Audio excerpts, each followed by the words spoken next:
If you are listening to this right now, you are one of the elite paying Patreon subscribers to Coexist Inc., and I love you. Thank you.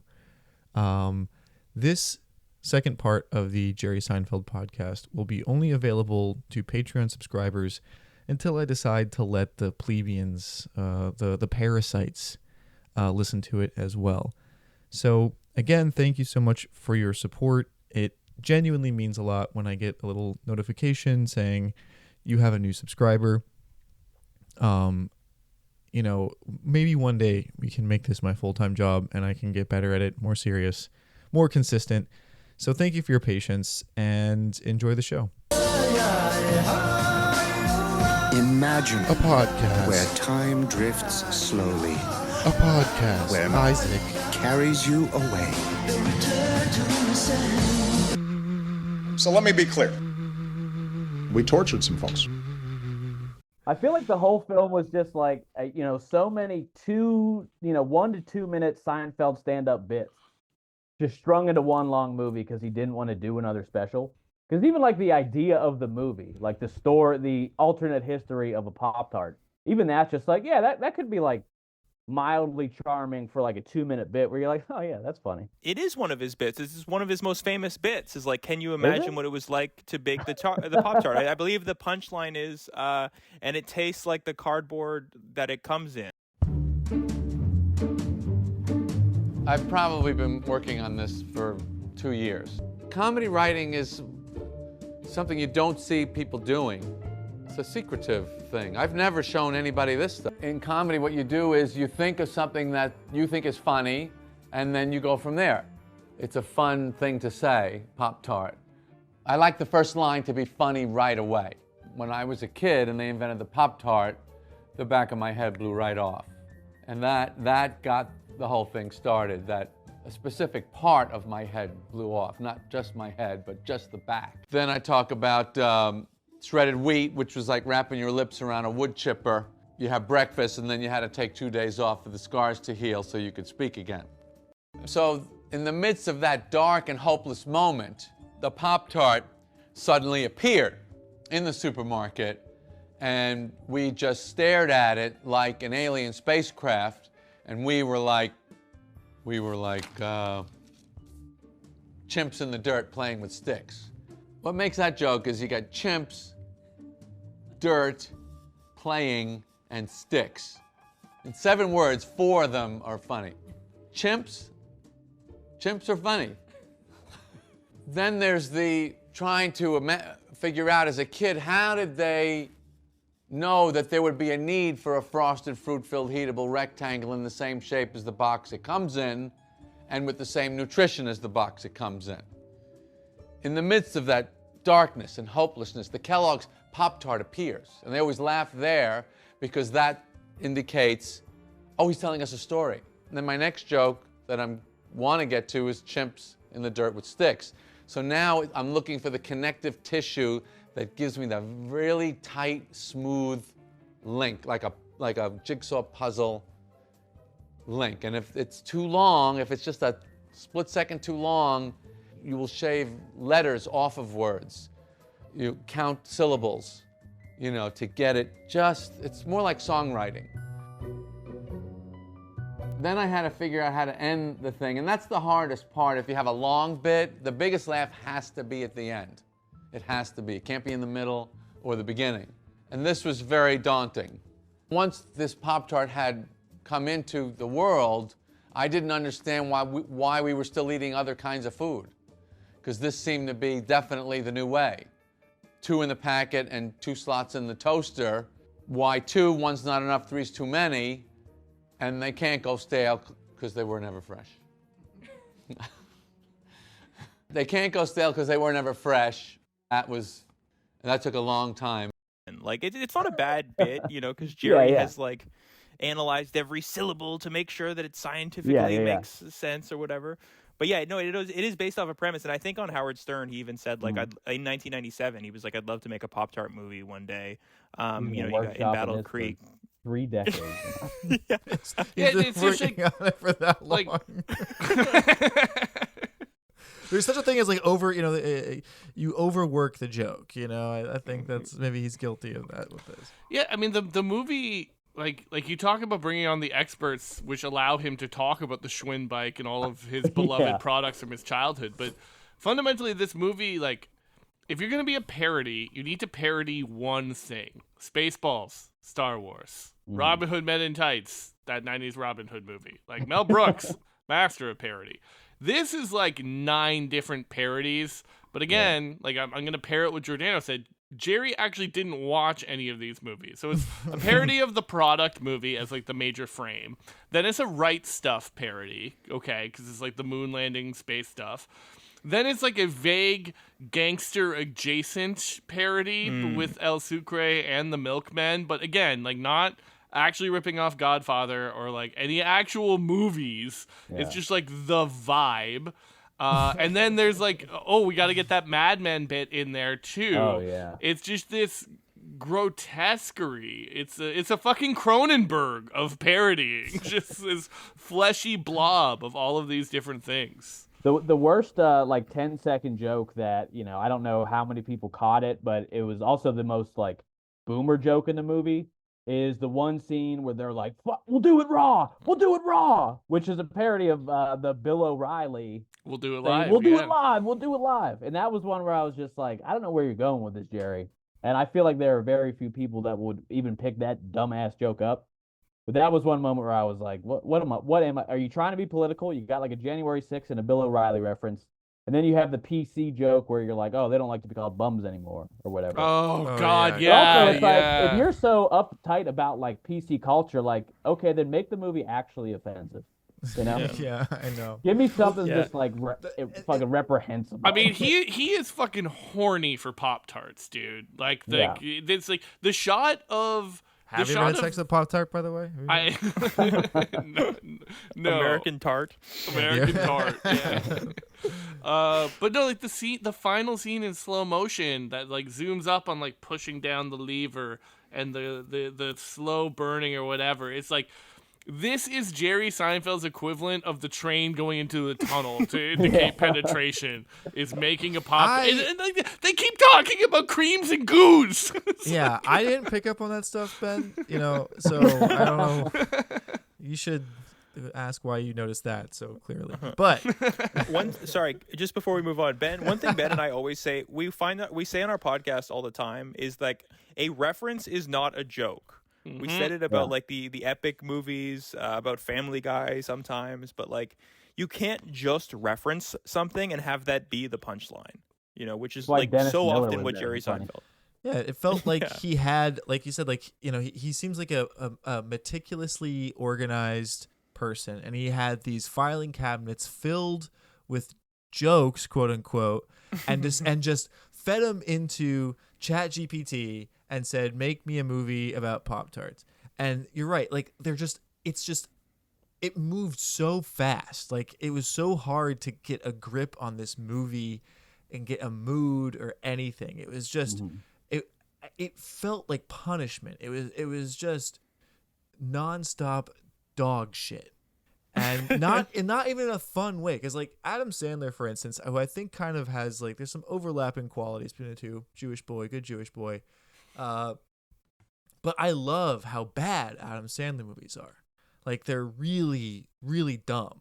And those Netflix movies that he got like $100 million deal, then like constant champagne first class trips to Hawaii to make the worst fucking movies imaginable. I love them. They're really fucking funny to me. Like, where he's like a secret agent and like David Spade has to like suck someone's balls for no apparent reason whatsoever. I mean, it's just like, that's funny. Like that is like really, really bad. I don't care who you are. That there's funny right there. Yeah. He knows his audience, He knows either like children or just like people that are stoned, just like, let's put on that fucking new Adam Sandler movie, have a good time.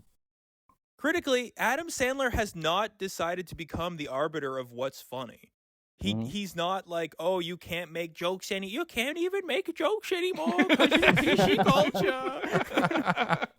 No, dude, he's just hooping. He just goes and plays pickup basketball on like random courts in public parks. So I'm a big Adam Sandler fan, even if like he's also a Zionist for sure. Let's move on to the next thing, which is the B movie, which was in 2007 was B movie. So 17 years between B movie and Unfrosted, and he's gotten worse. It took him 17 years to make somehow a worse movie than B movie. And I actually only just watched B movie like 2 days ago. I'd never seen it. I had zero fucking interest in it. As someone who's a big fan of animation, I thought it looked terrible. I mean, it just looks bad, lazy, cheap shit. And when I actually watched it, I was like, my instincts were right. This movie, absolutely terrible. So what's your guys's? When did you guys first see B movie? Oh, in theaters, dude. You're forgetting who I was in 2007. A Jewish loyalist. Yeah, I saw it in a theater too because with my girlfriend at the time, we went to see another movie, but it was sold out and B movie was playing, so it was like, all right, let's go see B movie. And then I was totally just like, this was a movie. It was totally innocuous to me at the time. I was like, I'm just trying to, finger fuck you later. I don't really care what we're watching. And then it wasn't until I was, the same reason I watched Unfrosted, because I had watched an Unfrosted like review video, and I was like, all right, that's enough. And then you were like, you want to come on the podcast? I was like, all right, I guess I got to watch it. But I rewatched B movie before I went on the Clout Theater podcast. Shout out to them. And yeah, I mean, same deal with that. I think I had 4 pages of legal pad notes of just like, is this movie pro-communism or pro-capitalism? And why does this lady want to fuck this bee so much? And same deal where it's just like, all the jokes are just like Jerry pulling out, oh, I got some in the bee cabinet. I got some jokes hidden away for this. And then, shoehorns it into that, tries to make it like A Bug's Life or something, or Ants.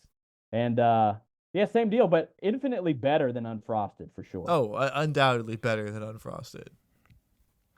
I haven't seen it. I didn't do the homework. I'm sorry. I couldn't do another one. I had time built in my schedule today, but Unfrosted broke me. I couldn't return to the mind of Jerry Seinfeld. But I will say that because of this movie's meme renaissance for being like a what the fuck is this thing, I'm familiar with the beats. I know about the woman who wants to fuck a bee.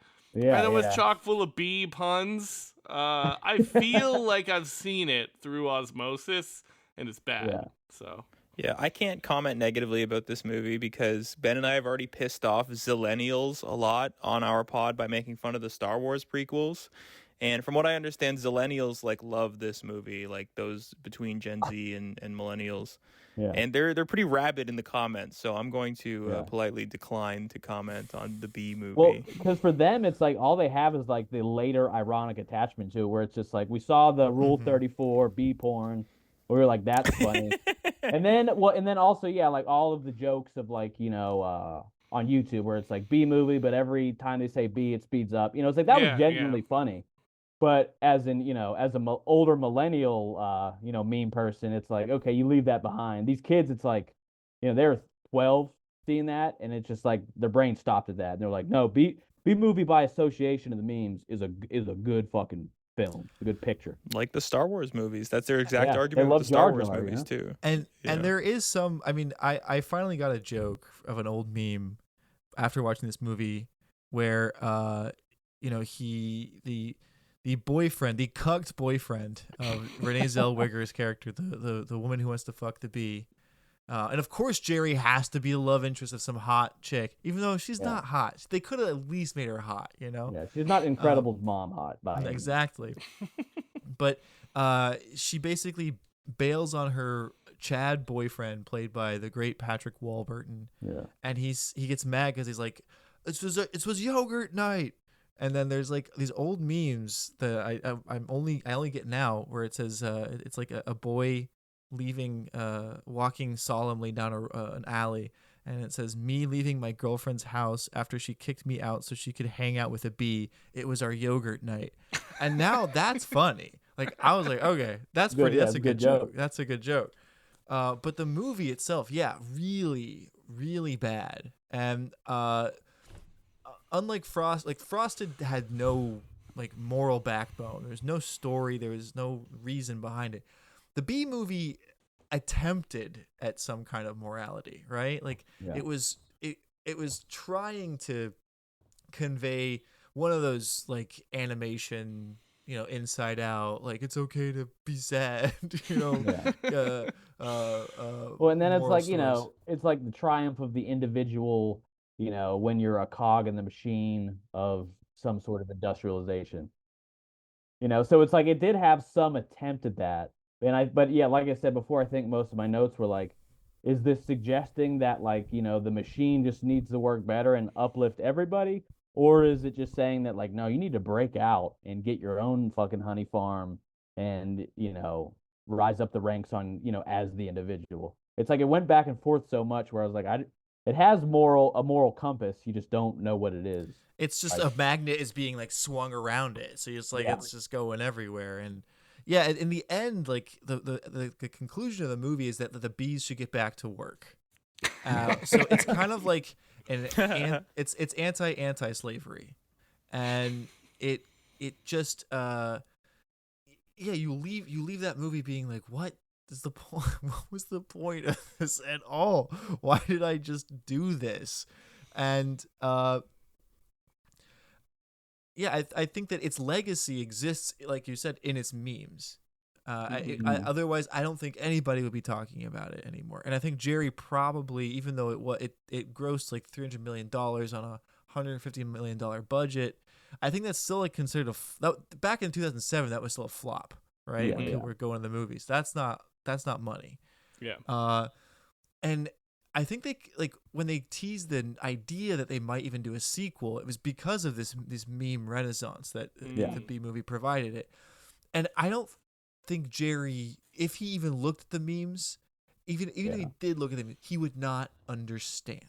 No. He would not get it because it doesn't exist in that structure of a joke that he heralds as like the golden ratio of humor. Mm-hmm. And so I want to talk about Jerry's legacy. I don't even want to talk about fucking comedians getting coffee in fucking cars. That shit sucks. It's just an interview show. It's so boring. It stinks. Yeah. The most interesting one is when you see Dave Chappelle go to a diner and order a hard-boiled egg. And even Jerry, who is himself a fucking weirdo, has to be like, whoa, what's the deal with your breakfast order? And Dave Chappelle has to say, like, it's so that you know that no one has touched it. Because you get to peel off the hard outer shell. And I'm like, it's worth watching. Sorry, go on. No, I was just gonna say, like, that's the only interesting thing about comedians in cars, and it's not a joke. It's just you being like, "Wow, Dave Chappelle's a crank." Like, that's cool. And I appreciate cranks. I'm a big fan of cranks. Yeah. And I sent this in the chat, was that clip of Jerry sitting with Bill Maher, who is like the Irish version of Jerry, very happy that Bill Maher is not actually Jewish. In case anybody didn't know that, Jewishness under review.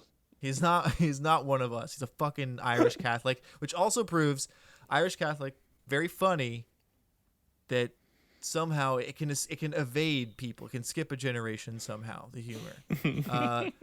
So Bill Maher actually seems like a reasonable, nice person. They're sitting at some booth at a restaurant, and Jerry hands like a wadded up, like icky napkin to the waiter, just the napkin, instead of like putting it on a plate or to the side for when they bust it later. He wants this icky napkin off his table right now, and he gives it to him. He's like, "Here you go, Ben."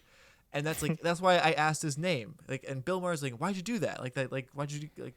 And he's like, "Well, that's why I asked his name, so I could give him this snot rag and not feel like it's appropriate somehow." It's also fucked up that Jerry's germophobia is, for he and not for thee, Yes, exactly. It's like if you were an actual germaphobe, you would understand that, like, bring me a bag, I'll toss it in the bag. Mm-hmm.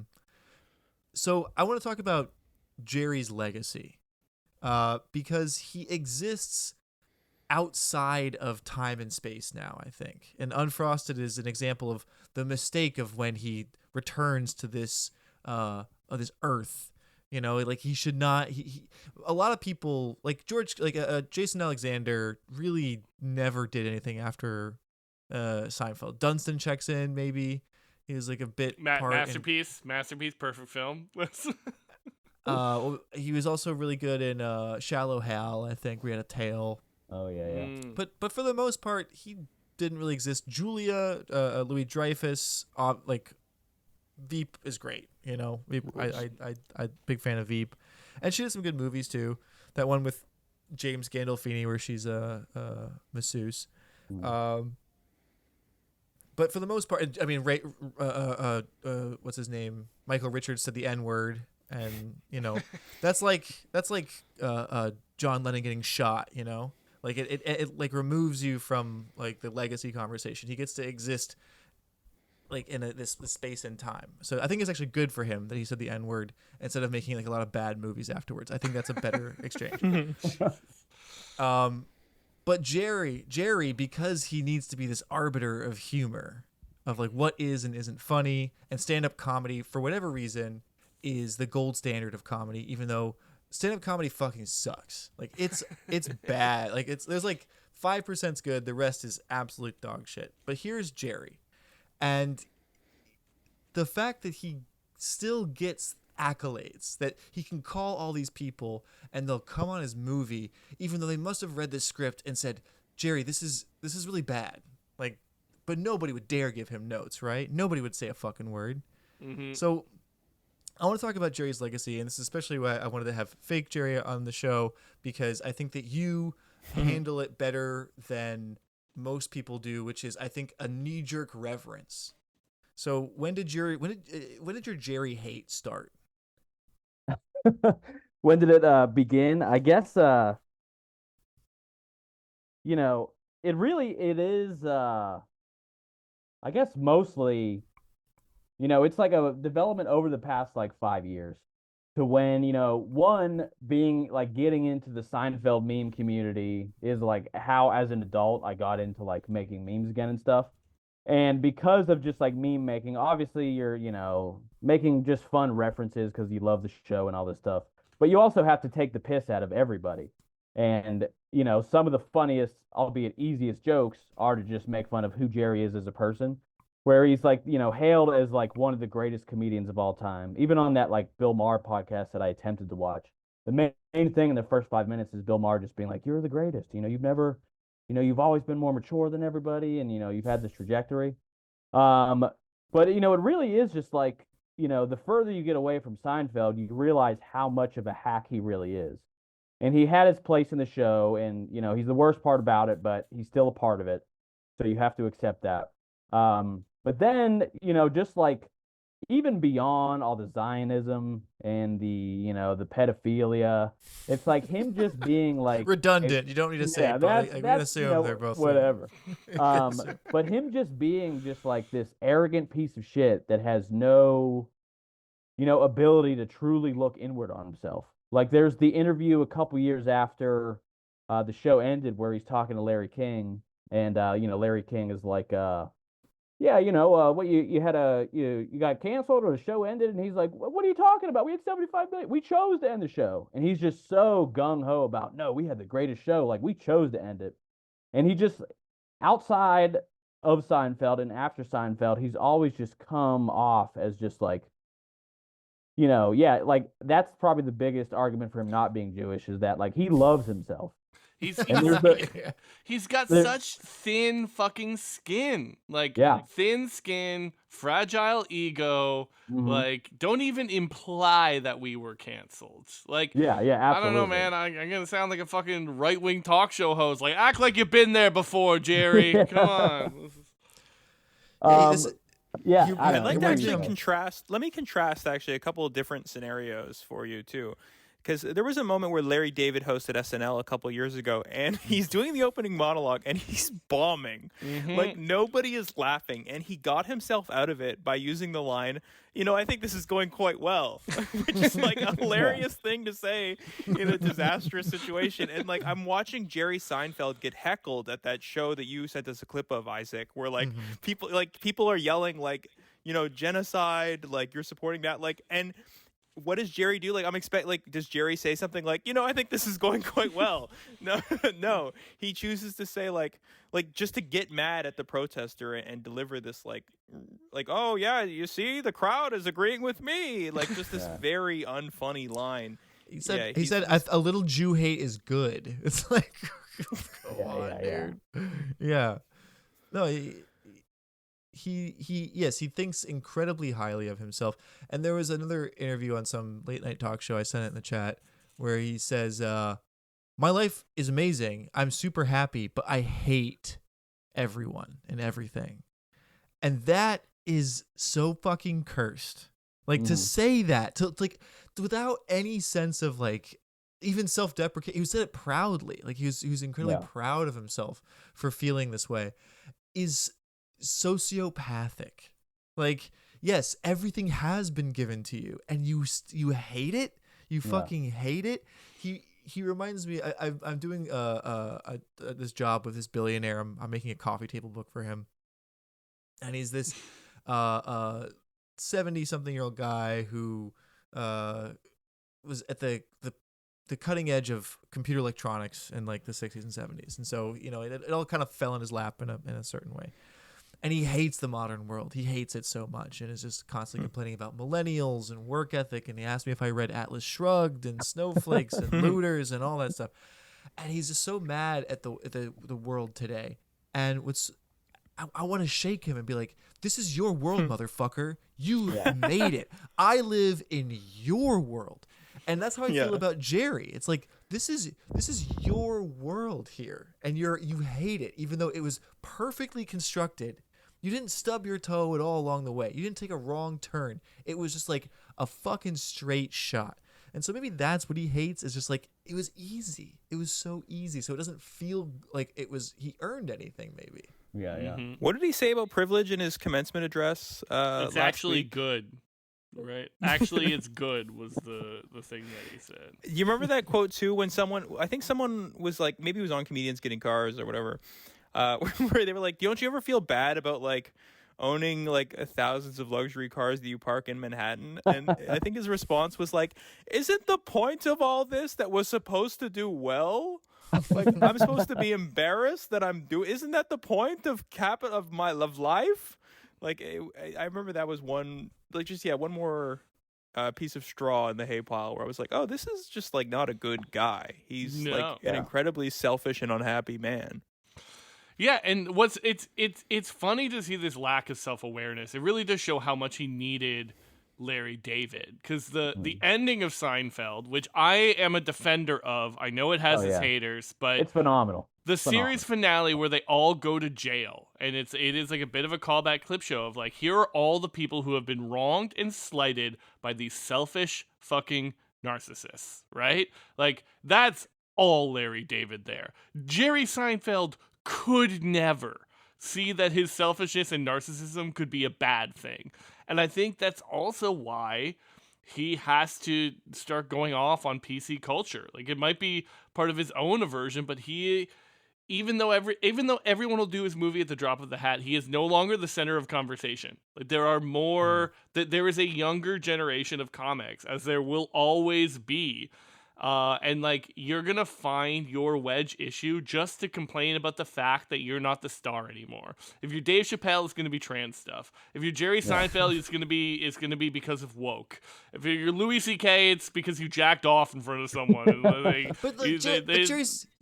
But okay, I'm a Louis C.K. defender. That's fine. He's anyway. What's funny is like Jerry's humor isn't even like woke people wouldn't give a shit about Jerry's humor prior to October 7th. I don't think anybody would have protested Jerry's comedy because he doesn't make those kinds of jokes whatsoever. Yeah, well, and even like Seinfeld as a show, obviously there are things that could be considered offensive, but like overall, pretty progressive show. Yeah. Like, even a lot of people get mad about like we don't want to be gay, but not that there's anything wrong with that. But like that episode won a GLAAD award because it said it's okay to be gay, and it showed just gay people. That time and time again, there's just gay people on the show that are just normal people.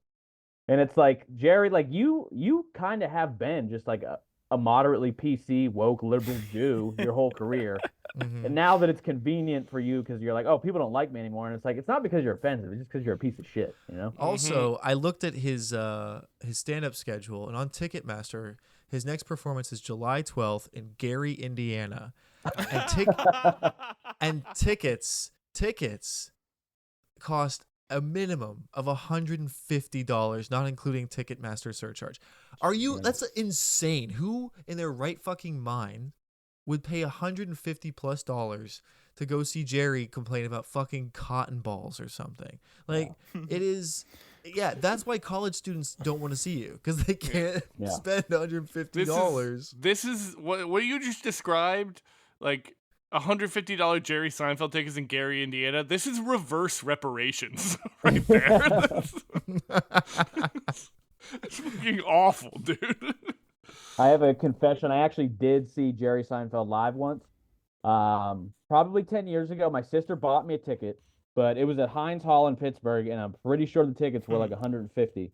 And at that time, that was before I like really began to hate Jerry Seinfeld. It was like, oh, we're gonna see Jerry. That's gonna be a novelty. And like overall, it was fine. It was funny enough. He did his observations, but the thing that I remember most is he did like 3 or 4 jokes from the beginning of the Seinfeld, like those monologues. Like he did day guy, night guy. Oh no! Like, I'm staying up late because I'm night guy. In the morning, that's day guy's problem. Like he did that joke in like 2014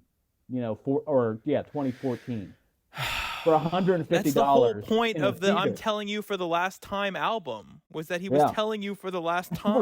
He told the kid, Yeah. Okay. So can I just talk about one of my favorite Jerry Seinfeld bits from like the last 20 years? Because I think it's the same one as like the gay French king punchline that everybody like that people got upset at him for, and then he blamed like the college youth instead of like his own shitty joke writing skills. But I believe that's the punchline to a joke about Uber, where the premise is like, what's the deal with Uber? You call this thing on your phone and it just shows up. It's some guy with a car, and it's like, is anyone paying for these things? Who's paying? They just show up. And like that's a great insight into Jerry's mind, because it shows you just how fundamentally he like is removed from everyday life. Yeah. Where like the premise is anyone paying for these things? And it's like, yeah, dude. Yeah. We're paying for them. Everybody Everybody but you is pretty clear about the relationship of ordering an Uber and being charged for it. And I think that's the joke that ends with, you just press a button like a gay French king and a car shows up. And when people didn't laugh, he's like, oh, you know what? They don't like the fact that I said the word gay in my punchline. Not the fact that like my premise doesn't make any fucking sense. Right? Like people are ordering Ubers for you. How do you not understand that? And he had to strategically add the gay word in there just so that plausible deniability, where it's like, no. It's because I said gay. He studied that. He's like, well, if I add gay, if people don't like it, I can say it's because they didn't like that I used the word gay. He woke up in the middle of the night. It was like, Eureka! And it's originally just said French king, and he wrote gay down. He's like, yes! That's funny! This is the mind, like, it's fucking... Yeah, no, it reflects poorly on my sense of self that Jerry is such dog shit. Because of my childhood, my sense of Jewishness, and really like the Zionism has just really tipped it over. And it's kind of old news, because it was, I don't know how many years ago when he took those pictures where he did the IDF like commando cosplay. Yeah, that was a while ago, though. That was a while ago, and I was just like, yeah, Of course, he's rich, he's Jewish. Yeah, of course, Yeah. So yeah, if you don't know, he paid some thousands of dollars, or maybe they gave him for free because he's Jerry, to participate in some fantasy camp, some war crime fantasy camp, where you are in the illegally occupied West Bank, and like you get like attacked by somebody with a knife, and there's like a fake suicide bomb, and like you blow up a bus of children or something like that. And he like takes these like pictures where he looks like he's having a good time. Yeah. He actually looks genuinely like this was the best time of his life. Yeah. And it's only coming to roost now, partly because his wife got very lazily gave $5,000 to the Bear Jews, who were like some anti-protest group, to beat up like UCLA protesters. And she said, "Don't blame me," and Unfrosted coming out at the same time, which has obviously been in the work for years. So I don't think that had Unfrosted come out, I think prior to October 7th, I don't know if people would care so much. Like people would have walked out on his commencement speech. But to give a commencement speech for Duke University after they should have canceled that after that movie came out, being like, no, we can't do Guy's it. clearly a fucking failure. Yeah, this is not good. Yeah. But yeah, his legacy is still, you know, like it's like Michael Jordan's in a lot of ways. I'll get rid of the Kobe Bryant comparison, but Michael Jordan, if you're a basketball guy, just gets a pass at all times. Every time there's a question of who is the greatest, you say, we don't even talk about Michael Jordan. You know, we're just gonna put that to the side, and then we'll debate everybody else. And I think Jerry fancies himself like Michael Jordan. And there are some similarities there because Michael Jordan, I don't know if you've ever seen his Hall of Fame acceptance speech, but here is a deeply unhappy man.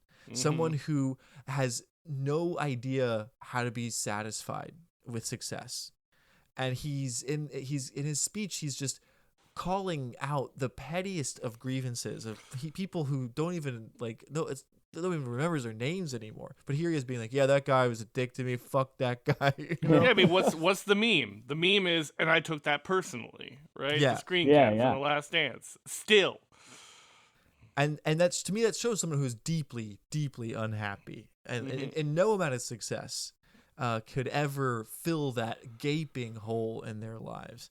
And at least Michael Jordan was really good at basketball. Jerry Seinfeld, and I think he's bitter about this, is he will forever be the what's the deal guy. Like that is your thing forever. And you will never shed that.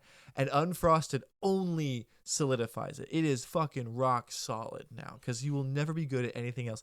And maybe he could make like a right wing turn, and that would be like the best thing he could do for his career. But he doesn't have the riz that Donald Trump has because Donald Trump hates everybody too, right? Sure. But he's so much more entertaining. I mean, Donald Trump is a far better comic than Jerry Seinfeld ever was. Oh yeah, he's naturally funny, you know. Yeah, and that is a pretty big difference, I guess, because like Jerry Seinfeld may not be someone who's naturally funny. Like I think he's a guy who certainly like studied The Blade, you know, with his like meticulous note keeping and like attempt to like discover what the funniest syllable is in a laboratory, only to find in the end that like comedy evolves. And so even if you like figured out the like scientific formula in 1989 for like a great stand-up joke, by 2003 the formula's changed, and he's extremely bitter about that. And when other comedians like get laughs from doing things not the way he would do it, it makes him deeply upset. And like the fact that, you know, he's gone on record so many times as saying like when he was starting out as a comedian, he's like, I never had a bad show. He's like, I had some shows that were just kind of whatever, but there was never a show, you know, at least from what he's telling us, that he just bombed and like the crowd was against him. And like, as somebody who has, you know, dabbled in like stand up and performance, like one, you should relish those moments where you're just like at war with the crowd, but also to be one, a humble comic, and to be a really good comic, you do need to understand what it means to just fucking bomb and have it like thrown in your face that like what you're doing is fucking trash. And the fact that he's never had that and saying, you know, it's just been a smooth sailing all the way is like one of the most telling things of like, oh, you are so insane that like even from the beginning you were like, all right, well, let me calculate this joke. I don't know. It's just like I can't. It's like, yeah, you do have to suffer in order to be like a memorable comic that like really changes the landscape for like in a lasting way. Well, yeah, like Isaac said, the world was made for him. I Googled just now the years that make up the boomer generation, and he is virtually exactly in the middle. He's like 1 year away from being at the exact midpoint. He's the boomerist boomer, so life was on easy mode for him. And if that story is true, then so is his stand-up career. He got to fail upward like every other fucking baby boomer in every other industry and discipline. Sorry, mom and dad. And you see, I can see why your account, Fake Jerry, you want people to despise him, and people don't get it. You know, there was that very early meme world where it was like, what if Jerry have iPad, like in the Cloud Theater Yeah, episode, right? And it was just this like sort of Chat GPT plug and play style comedy, not fucking funny, right? And I think that this also speaks to how the modern understanding of Seinfeld is disappointing, and we should make it our mission to get people to hate it somehow in order for it to be reborn again. But one of an online meme maker myself, one of my least favorite accounts is Fuck Jerry, which absolutely, it was inspired, quote unquote. I don't know how exactly, but the guy who created it, Elliot Tabele or whatever, said the name is inspired by Seinfeld. I was just watching Seinfeld, trying to think of a name for a Tumblr, and somehow I came up with it. The fuck? yeah. I mean, and unironically, fuck Jerry. So why did that? I don't understand. And if you guys know anything about the Fuck Jerry account and that empire, they just don't make anything. They only steal and repost. Yeah. And if an entity like pays them to sway public opinion, like, you know, there have been like times where you can like measure like, okay, you're posting a lot of like anti-communist sentiment memes, or like you're propping somebody up, because like those companies are just funded by like advertising companies because they have millions of followers. Most of them are like trust fund marketing pieces of shit anyway, and it's just like, you know, and that's the shit that all your normie friends share because it's calculated in like a Seinfeld way to be like, okay, this is what people that don't understand memes but follow meme accounts want to see. Mm-hmm, exactly. And it's some of the lowest forms of memes that you can find, but. And they also are they're mercenaries, and Fuck Jerry and their subordinates did that Michael Bloomberg meme campaign. Grape Juice Boys, Shithead Steve, all those. Yes. I'm calling them out right now. They all did that. They all were on the Bloomberg fucking dime. Tank Sinatra. Yeah. And it's like, you know, I accidentally took Peter Thiel money once, but I never took Bloomberg money. All right, never fucking did that. You say they never made anything, but I will point out to you the fact that they did do the marketing for Billy McFarlane and Fire Festival. So that is like real world. Yeah, true. They help people part with their money, that's for sure. So yeah, that's like the legacy of Seinfeld is this commodification of comedy. Commoditification. To bring it back full circle back to Unfrosted and Jerry's outlook on just life in general and what's valuable.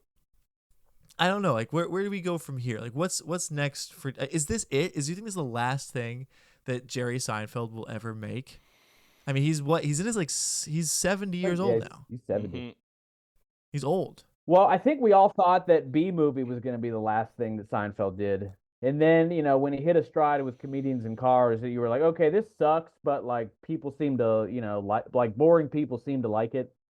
So, you know, and like I don't know how you can turn an interview with like my favorite comedian, fucking Todd Barry, into just something that I never ever want to watch again.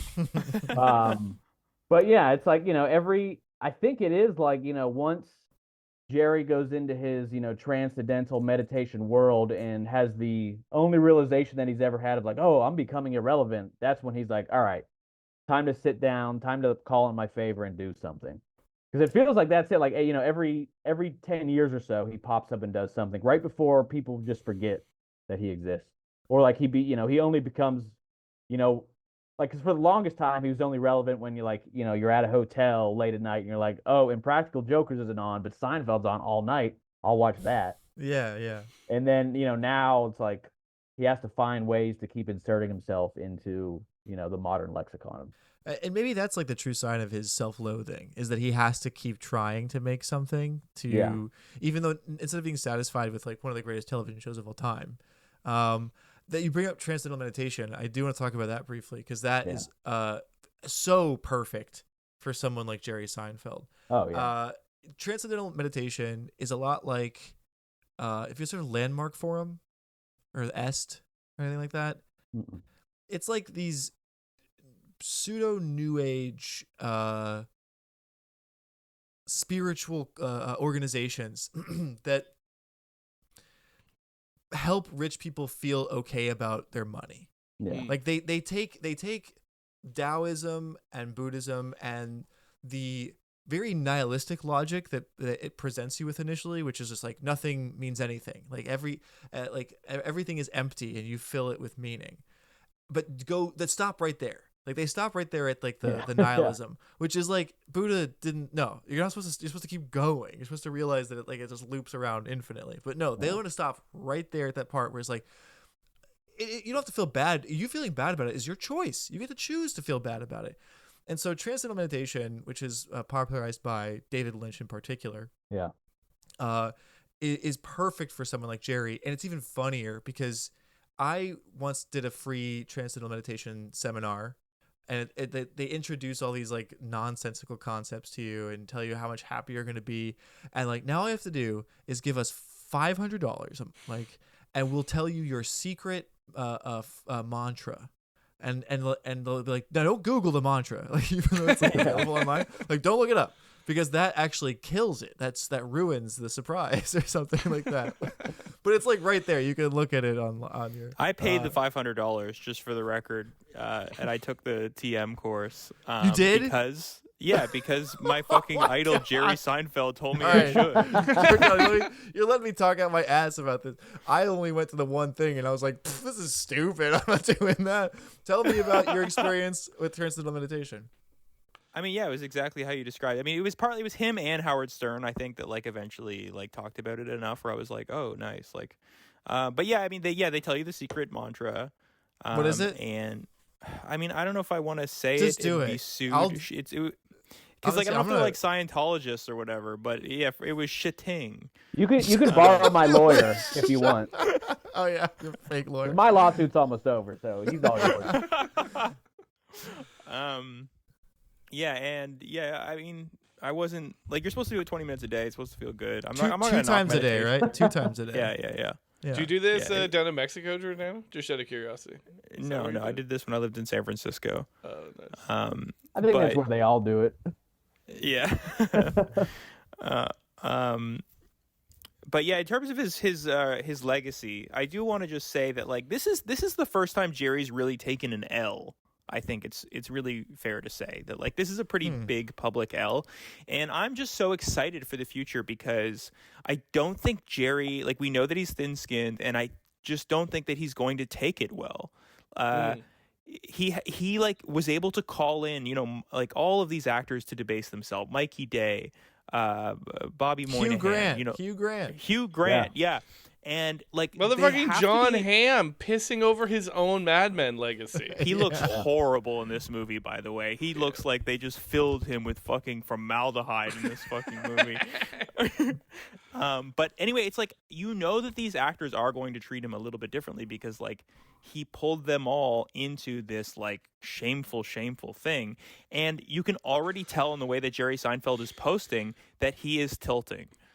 Because after like the Duke students walked out on his speech, he felt the need for whatever reason, and it was clearly done by him because he didn't even like crop it correctly. It looked like a boomer had reposted the story, and the headline was like, actually, Jerry Seinfeld commencement speech was very good, and not that many students walked out. Yeah. And it's like, this man is tilting, and so I'm so excited for the future because I think we're just gonna see like Jerry, like. Just like lash out against for the first time in his life taking an L. Yeah, this is the true beginning of his like just unraveling, and hopefully we can all push it as far as it needs to go. Maybe he just has like Mossad sexual blackmail tapes on all those actors, and that's why. That's why they all go in there, and they'll continue to debase themselves on whatever the next stupid fucking project he has is. Where he plays Superman somehow. Yeah. He is. Yeah. There's an oddly high number of photos of Jerry Seinfeld and Puff Daddy, P. Diddy, which, I don't want to, they may have just been friends, but it does raise more questions than, somebody else being friends with Puff Daddy. He has a black friend. You're going to give him a hard time for that? Any closing thoughts, guys, on Jerry? Anything else I wanted to say before we? No, I really liked your point about Bob Cabana. Like Passover starts with like, why this night of all nights, and I really feel like that is kind of the main mistake, and maybe one of the biggest clues that he's not Jewish is like you're forced to consider like why Bob Cabana of all people, and that he never provides you with any answer. Like, why should we want this man to succeed over someone at Post, other than the fact that it's Amy Schumer? Yeah. But like, there's just no reason to root for this man or his dream at all. Like, from what we know, Post is actually the first one to develop like the pastry. Shouldn't we root for them? Like Jerry's, they steal the formula. In fact. She was the first female CEO in America. And Jerry depicts her as some horny bitch who beats up her assistant and had sex with Nikita Khrushchev. It's like not very kind. Yeah, so I googled Robert Cabana to see if this was based off of a real person, and the closest I could find for why this name is that there is a Robert Cabana astronaut. So I think, like, deep down, Jerry Seinfeld is still a little boy in the 1960s who loved astronauts, right? And I think that might be why he chose the name, which actually is more tragic than anything else. That this man is still, much like fucking Citizen Kane with the Rosebud sled, is still obsessed with the greatness of the fucking moon program, even in a film where he makes a joke about it being fake. Several jokes about it being fake. That's all I got. Fuck Jerry. Fuck Jerry. Well, if that's the end of it, fake Jerry, Oh yeah, well, so it's like the Robert Cabana's character, even in the movie where he's supposedly, like there's no moral dilemma, but the idea behind the movie is like Robert Cabana and crew are trying to triumph over Post for no reason at all. But even in that movie, it's like Robert Cabana does not really go through anything super strenuous other than the the cow farts or whatever. And Jerry, has never struggled in his career.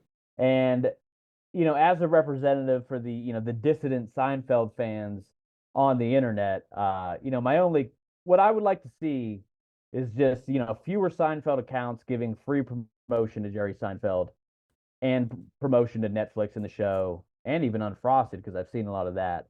And it's like, it's time that we flip the script. And even if you don't feel this way, or you love the show Seinfeld, make fun of it. That's the joy at this point. It's like I can't get joy as much from watching the show anymore. But if there's one thing I can still get joy from, it's making fun of Seinfeld, because he's a shitty person and a shitty comedian. And that's really just the positivity I want to put out there. It's just, fuck that guy. And we can all say fuck that guy, and hopefully we'll get somewhere because of it someday. I think that's a great new mantra for transcendental meditation is fuck Jerry. Fuck Jerry. Fuck Jerry. All right, guys. Well, here's a chance to plug a little bit more of your stuff, if you care to do that. Yeah, listen to Remember Shuffle. This is our second time coming on to Coexist Inc. So you've heard our plugs before. We're a 2000s pop culture podcast. Isaac's been on a couple times. We talked Daily Show. We talked 2000 election, which should be dropping within a week. Very excited to hear how I was. You were great. You were very funny. Wow. Isaac has a terrific Al Gore impression, which you can hear if you listen to our podcast. I didn't even know I did until it was perfect. Like tempo, tone, everything. Rocked it. Also, I'll just say that if you liked this episode of Coexist Inc., I would recommend listen. We have an episode on Dane Cook.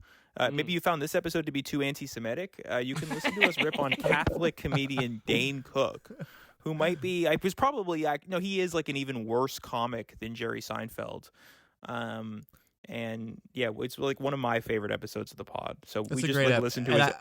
I've never listened to so much Dane Cook in my life. You guys put a lot of bits in there, but it's important for me to finally understand. So yes, I would recommend the Dane Cook episode. For me, thanks for having me on. This is great. I'll give a shout out to the Clout Feeder episode, because that's what, kind of spurred me thinking more critically about, Seinfeld in the 21st century. But But I won't name drop it. But I have another page that I'm also in a lawsuit with. So if you can figure that out, good on you. Otherwise, hopefully one day, with your support, we can beat the Seinfeld lawsuit. But until then, yeah, no, thanks. This is a wonderful discussion. We just got to trick Jessica Seinfeld into giving money to your GoFundMe somehow. Yeah, exactly. Yeah, I'll break up whatever protest she wants for the right price. I actually saw at Whole Foods the other day a PETA protest where they were protesting the Thai monkey slaves. Have you guys heard about this? No. These two people were wearing like jail suits, jail onesies, and had monkey masks on, and were throwing fake blood everywhere, and were saying like boycott Thai coconut farms because they use monkeys to pick the coconuts. So you could break up that one. That one's pretty anodyne. I think it'd be safe enough. Yeah, I can take those guys. They're vegans. I'll be able to power right through them. Yeah. All right, guys. Well, thank you so much for being on the show. No and, problem. Thank you for having us. We'll do it again. Yeah, thanks. Oh, yeah.